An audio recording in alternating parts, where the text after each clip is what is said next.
Greetings from Cooperstown, site of the National Baseball Hall of Fame and Museum, and also site of our continuing virtual Legends of the Game series. We're glad you could join us for this special program on Jackie Robinson Day. For those of you who don't know me, my name is Bruce Marcus, and I work in the Hall of Fame's Education Department. We're going to talk extensively about Jackie Robinson and his legacy, also the decision to retire his number 42 across the game. It was a decision that was rendered back in 1997. We will do that with Commissioner Emeritus Bud Selig joining us momentarily. Before we do get started, though, we do want to officially acknowledge our sponsor, the Ford Motor Company. These programs that we offer virtually through the museum are made possible through the generous support of the Ford Motor Company. Joining us today for our virtual Legends of the Game program is the Commissioner Emeritus, Hall of Famer Bud Selig. He became the game's interim leader in 1992, then moved into the full-time position in 1998, remaining on board until the year 2015. Commissioner, welcome to the program. It's a pleasure and a privilege to have you with us. Thank you, Bruce, and it's a pleasure to be here. Before we talk about Jackie Robinson, on a bit of a lighter note, we do have a bit of a commonality. I work in education. You also work in education. You're a college professor. Tell us a little bit about that. Well, I am. When I retired from baseball in 2015 after, 23 years as a commissioner and 25 before that, so it just made up the major part of my life. I know I wanted to do something, and interestingly, Bruce, when I was a kid in college, many years ago, I wanted to be a history professor. And my mother had been a teacher, and I really thought when I left college that I'd be back and become a history professor. And of course, the rest is history. But I had already begun to teach at Marquette University, and had been there for about 4 or 5 years. And I wound up in my alma mater, the University of Wisconsin in Madison, and then at Arizona State University. So I teach a course called it's History 600. It's Baseball in American Society, 1945 to the present. And I've really enjoyed it immensely. And so at age 80, I became a history professor, and I'm still doing that. And back when we're done today, I'm going to teach at Marquette University. So I've really enjoyed it. An author as well. We can see the cover of your book, For the Good of the Game, which came out just a year ago in 2019. You grew up as a fan in Milwaukee. You've been a lifelong resident of Milwaukee. Commissioner, when did you first become aware of Jackie Robinson and his significance within the game's history? Well, and by the way, it's the first week in every course I teach, because I want to say at the outset, Bruce, Jackie Robinson's coming to baseball, I believe, is the most important and powerful moment in baseball history. It's really remarkable. When you think of what Branch Rickey did, how he did it, it boggles my mind even to this day. So I can tell you that in May of 1947, a friend of mine, Herb Cole, who later became the owner of the Milwaukee Bucks and the United States Senator, and I've been close friends since we were 7 or 8 years old, but we went to Chicago. Just the two of us. I had a cousin of mine. My father called and told him to meet us at Wrigley Field. And we had 3 seats in the upper deck on Jackie's first appearance in Chicago. And I must tell you, it was a remarkable day. We were 13 years old. And I'm not quite certain we understood the real historical significance, but they had a standing room only crowd, 20,000 people outside trying to get in. And I remember at one point I looked around, my cousin and Herb Cole and myself. We were the only white people in the upper deck. And the crowd was so excited and so happy. And it's a day that I never will forget. And I've made many trips to Wrigley Field, but that has to be the most memorable of them all. You mentioned a number of Black fans in the upper deck at Wrigley Field. Prior to Robinson's arrival, were the audiences primarily white? Was there this mix of Black and white fans like you saw when Jackie came to Wrigley for the first time? I had been to Wrigley Field already, Bruce, many, many times. For the most part, the crowds were white, completely white. And so this was really something that, when you think back on it, how exciting it was that for the first time in history, a Black man was going to play in a major league game. And you think of all the hopes and dreams of people.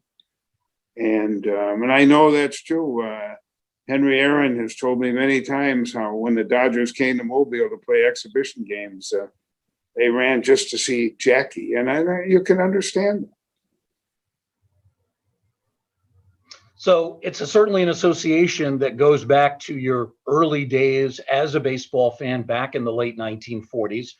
We jump ahead to 1970, literally just a handful of days before the start of the season. You purchased the Seattle Pilots, somehow moved the franchise from Seattle to Milwaukee within about a week of opening day, which is a remarkable feat. I'd love to talk to you about that at some point when we have more time and can talk about other topics. So this is 1970. And then only 2 years later, we lose Jackie at the young age, only 53 years. Do you remember your immediate reaction when you heard the news that he had passed away? Well, I do. I remember that Jackie had been about 10 days earlier at the 72 World Series in Cincinnati.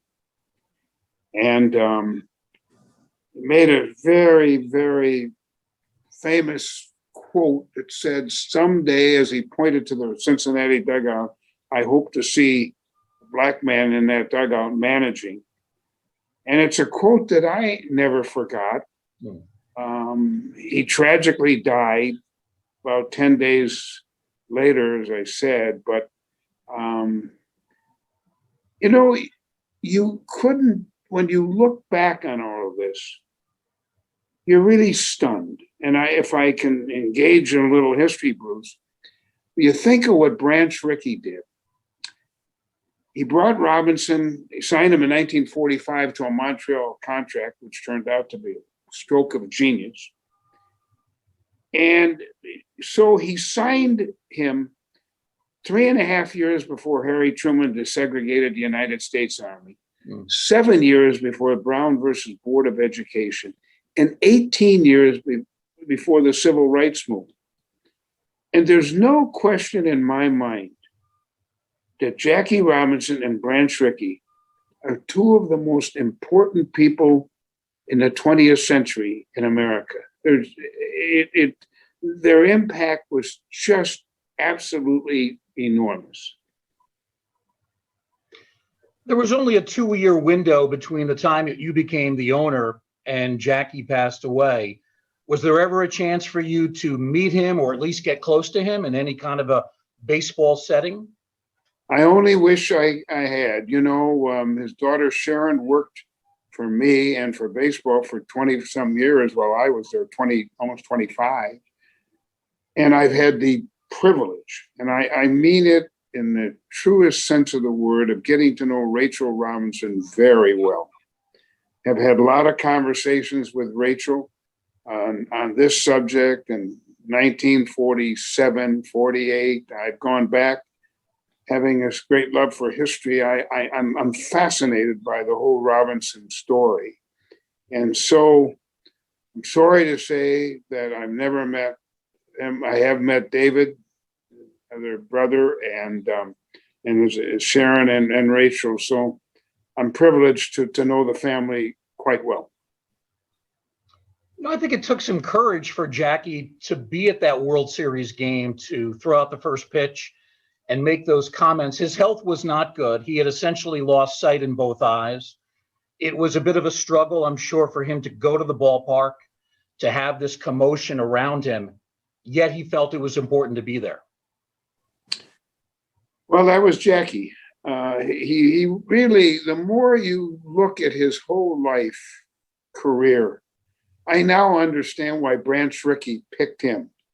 There may have been some players in the Negro Leagues at that time who had more physical ability, but Jackie was so determined, extremely smart, obviously well educated, and he was the perfect person to go through what he was about to go through. And by the way, it was really tough, really tough.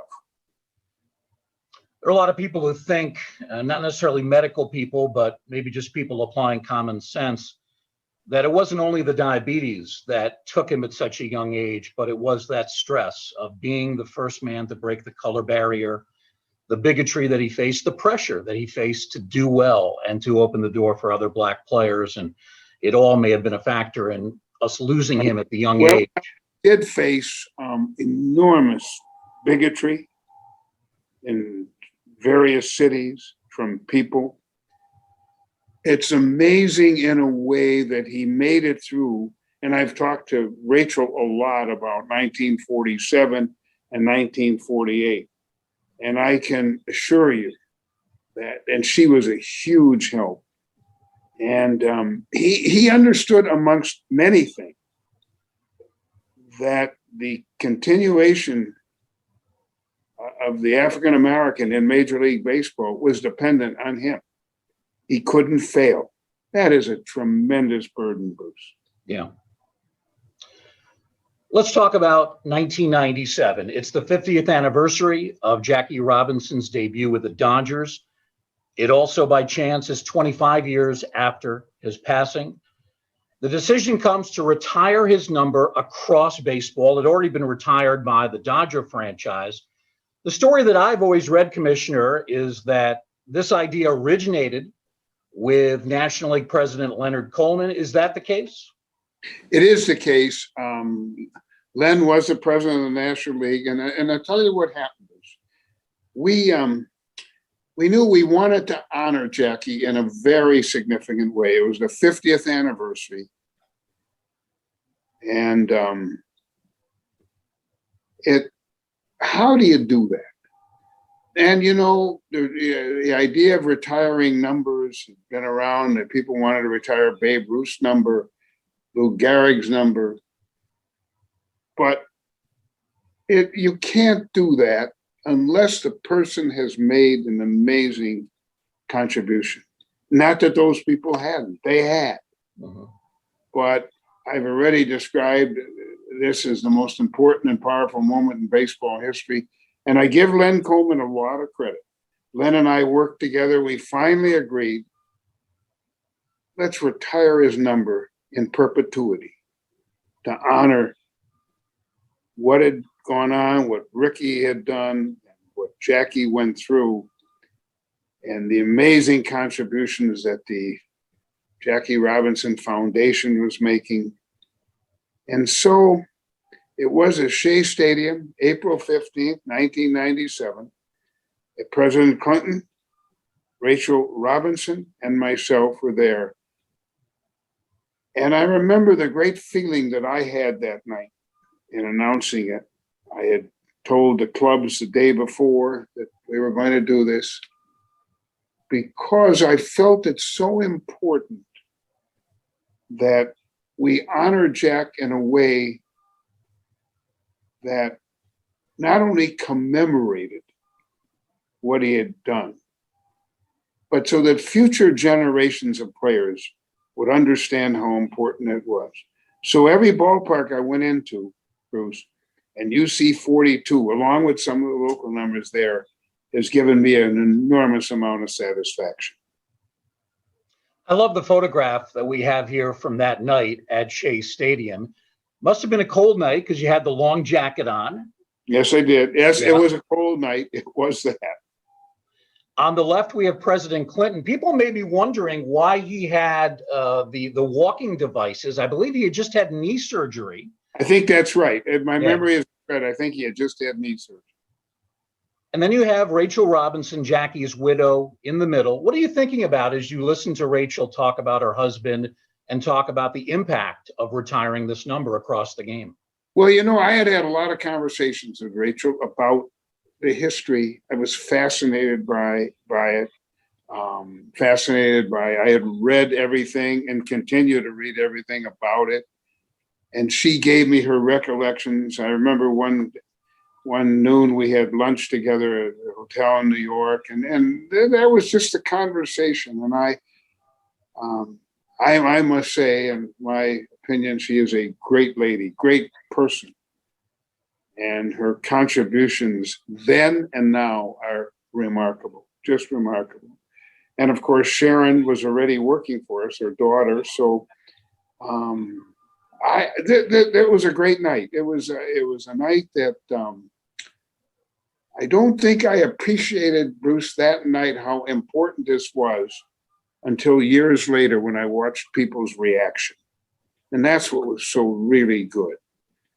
And of course, we retired the number. The Dodgers wore the number. And if I may, I'll tell you a little story how it expanded. About, I think 8 or 9 years later, I was returning on a Sunday from Phoenix to Milwaukee. Phone was ringing. I had a debate with myself whether to answer it because as the commissioner, I figured it's an owner who lost a game and he wanted to blame my umpires. But instead, it was Ken Griffey Jr. And we had a nice visit. And then he said to me, Commissioner, I got an idea. I hope you'll go along with it. And he said, the younger generation of players don't even know who Jackie was. And it's time that they really understood what he did and how important it was. I agreed with him, but always cautious. I said, well, what do you have in mind? He said, we all should wear 42 on April 15th. Everybody. And I told him I wanted to think about it. I knew we were going to do it, but I said, I'll call you first thing in the morning. And after a sleepless night, I called Ken about 8:30 and said, great idea. And it was his idea. And I said, this is so important. And you're right. We can't let future generations of players not understand who Jackie Rounds was. And so on April 15th, every year, every player in baseball wears 42.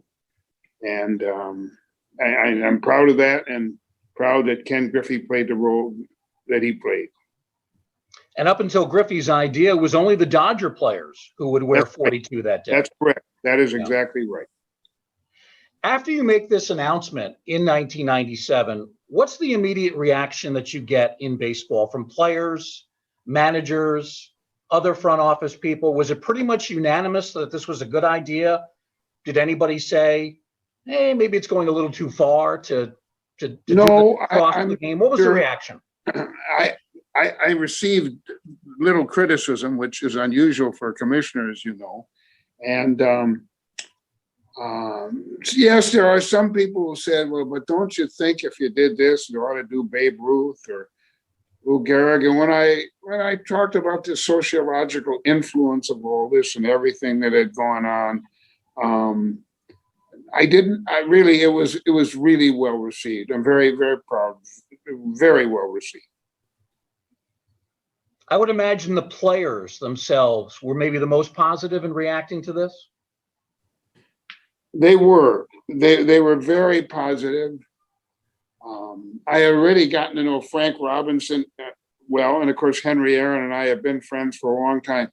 And they both said the same thing to me over and over.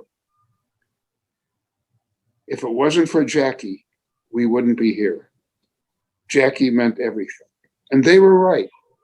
Eventually somebody would have broken the color barrier, but there wouldn't have been a Henry Aaron or Willie Mays or Frank Robinson.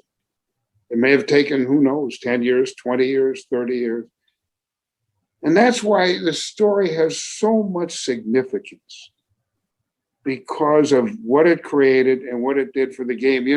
Bruce, I have often said, and everybody who knows me knows how strongly I feel about baseball being a social institution. It is a social institution with important responsibility. And while sometimes things don't always work the way it should, this was remarkable. And the more you read, the more you hear what Branch Rickey did, and Jack. Then I call him Jack on occasion because Rachel calls him Jack all the time. It's just it. This story can't be overestimated. It was that significant and that important. Here's another photograph from that night taken from a little bit of a higher angle. We see you, Mrs. Robinson, President Clinton, all together, and that really iconic 50th anniversary logo, the Breaking Barriers logo. I don't know who designed it, but whoever it was, he or she did a beautiful job with it. It's a logo we still, see, even though it's almost 25 years after 1997. Let's talk a little bit about the players that had 42 at the time. There were 13 of them, including Mariano Rivera. And you made a decision, we need to grandfather those 42s, let them keep wearing that for the rest of their careers. And then when the last of those players retires, turns out to be Mariano, then the number will essentially disappear except for April 15th. I thought that was a really smart thing to do. Well, thank you. Mariano called me, as a matter of fact. The Yankees called first and asked if I would talk to Mariano, who was very nice and very respectful and didn't want in any way for me or Rachel or anybody in baseball to think he was being disrespectful. He wasn't, but he had worn 42, and we all agreed it was the right thing to do, and it was. And so, he now nobody will ever wear it again, and that makes me feel good. But it was the right thing to do, no question. And they were, by the way, the players wearing it were great about it. Commissioner, I want to make reference to your book, For the Good of the Game. Go to page 190, and it's really a fascinating entry. I was just reading about this today. I've never heard this story. It's the Dixie Walker story. Dixie Walker, rather infamously, was one of Jackie's teammates with the Dodgers in 1947. That's right. He did not want to play with Jackie. He was not exactly cordial to Jackie. So it's 1964. Walker is now retired, but now he's the batting coach for your Milwaukee Braves. I say your Milwaukee Braves because you were a fan of them. I sure was. I love this. You're 30 years of age, and you go up to him, I guess near the batting cage, somewhere on the field, and you said, I don't know how I got up the nerve. Remember, I was only a 30-year-old kid then, but I asked Walker if he'd ever been sorry about how he acted with Jackie. Right. I'll tell you what happened. I was out to dinner with some of the Braves coaches. I had already gotten very friendly with them. And the head of player development, the head of scouting. And we were having a lovely dinner. And Dixie Walker was there, the batting coach of the Milwaukee Braves. His star pupil was Henry Aaron. Think of that. And in the course of dinner, and I don't know how I had the nerve or whatever you want to call it, but I said to him, Dixie, I know that there was a lot of trauma. He was the Dodgers star player called the People's Choice in Brooklyn. And he didn't want to play with Jackie, wouldn't play with Jackie. Finally, Branch Rickey traded him to Pittsburgh. But I asked him, have you ever had remorse about that? Now, don't ask me how I had either the guts or whatever to do that, but I did. And he was great. He said to me, let me tell you a story. The answer is yes. And years later, and he was with another team, this was back in the mid-50s, he was going to New York, and he wrote Jackie and asked if he could see him. And Jackie wrote back, of course. And so he and Dixie at some point in the 50s talked in New York, spent a day together, as it turned out. And it was remarkable. And so later, years later, when Rachel and I were having one of our many conversations, I told her the same story. And she looked at me and said, Dixie was correct. Dixie wrote Jack. Jack wrote back he would be happy to sit down. They did. They talked everything through. Jackie felt better about it. and so did Dixie. A wonderful story.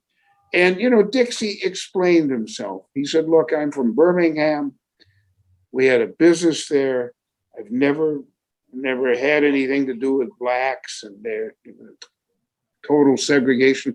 He went through and gave me the whole sociological background. And I have to tell you, it's a wonderful story because if you read back in 47 and 48, Dixie was a number of players who said they'll never play with that guy, as they call him. So that's the story. He was willing to change, and there were many that were not, like Ben Chapman, the manager of the Phillies. Many did not change those views. Now, the Ben Chapman story is a very sad one. Tough, ugly, made Jack's life miserable. But I want to say that in spite of some of these things that are really stunning when you look back on them, stunningly bad, Jack rose above all that. Yeah. Commissioner, I want to ask one more question about Jackie Robinson and his legacy. What do you feel is the next step for baseball, trying to bring in more black players, trying to attract more black fans? It's no longer your day-to-day job, but you maintain an interest in the game. You want to see the future of the game grow in a proper way. What should the next step, what will the next step be to attract more African-American fans and players? Right. I think baseball has really done some of that already. We build these academies, and especially in Compton, California, but in New Orleans and Philadelphia and Cincinnati and Washington and on and on and on. And they've really done well. And I know that, look, Frank Robinson and Henry Aaron and I spent a long time talking about this over the years. Frank, of course, when he went to work for me full time, used to spend a lot of time on this subject. I think we're making progress, and I hope the next 2 or 3 years will show that progress. When you think back, Bruce, to the role that after Jackie came Willie Mays and Henry Aaron and Bob Gibson and on and on and on, Willie Stargell. I mean, you could go. It's a wonderful, wonderful story, and one of the proud chapters in baseball history. And so I'm hopeful that all the things that we've done will lead to that, and I think have already. We are more diversified today than ever before. I think we're 40, 41, 42% diversified, which Mr. Rickey and Jackie Robinson and others would have found stunning. But I think we are making great progress as far as having more African-American players. And that will be a good thing for this sport. Our primary focus today is to celebrate the anniversary of Jackie Robinson's debut. Jackie Robinson Day is celebrated not only across baseball, but here at the National Baseball Hall of Fame and Museum as well.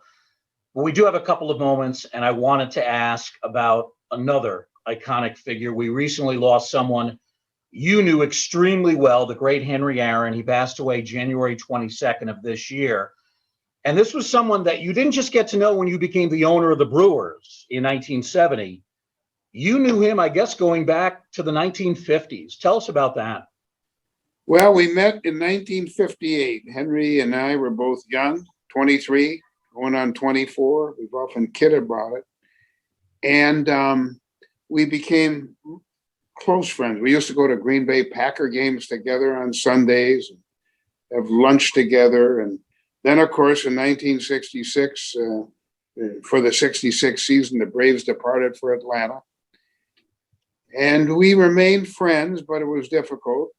But in 1974, I brought Hank back to Milwaukee, and he played his last 2 years with the Brewers. He had played 12 with the Braves, so he spent 14 years, and he is really beloved in Milwaukee. I want to say this. But I guess what I want to say to you about it, it was clear to me and clear to everybody what a great player he was. one can debate, and I'm partial about his greatness, but there's no doubt about it. The man who broke Babe Ruth's record. But I want to tell you, when I met him, he was a kind, thoughtful, sensitive, decent human being, and he never changed. He never changed. And so I know when he came here, he kept saying to me, I'm not the same Henry Aaron you remember in the 50s. And I will tell you this, in the 50s, you never saw a hitter like that. I never saw anybody hit balls that hard to all field. It was remarkable. But he took our young players. He took Robin Yount, for instance, under his wing. Robin Yount told me the day Henry died, he said no player he ever played with helped him on and off the field as much as Henry Aaron did. That was Henry Aaron. Devoted, by the way, to making things better for African Americans, and engaged in civil rights things, but always a wonderfully kind, thoughtful person. And so our friendship grew, and over the years, I can't tell you the amount of time that we spent together. And I guess all I can say to you, and important, you're speaking from the Hall of Fame, to have a great icon like Henry Aaron be the decent, marvelous human being he was, has meant a great deal to me, more importantly, to baseball. And so sad in so many ways. We have a lot of conversations. We've had a lot of fun together, but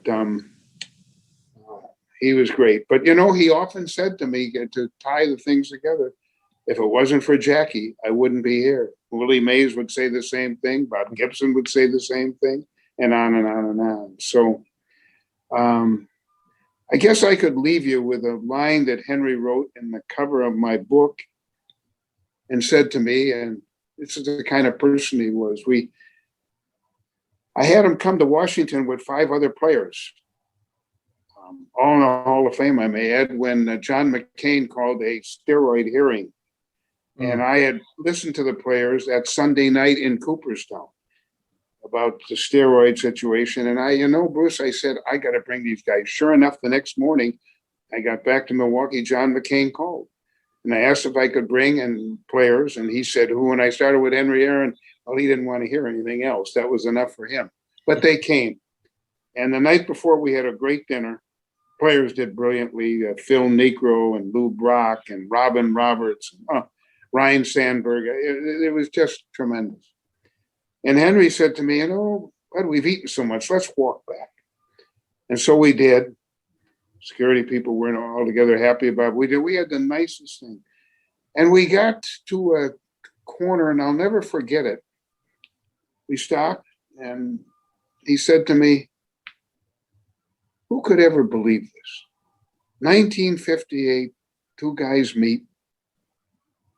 And back then, who would have ever thought someday, and I never heard him say it any other time, that I'd be the guy, this poor black kid from Mobile, Alabama, and I'd be the guy that breaks Babe Ruth's record.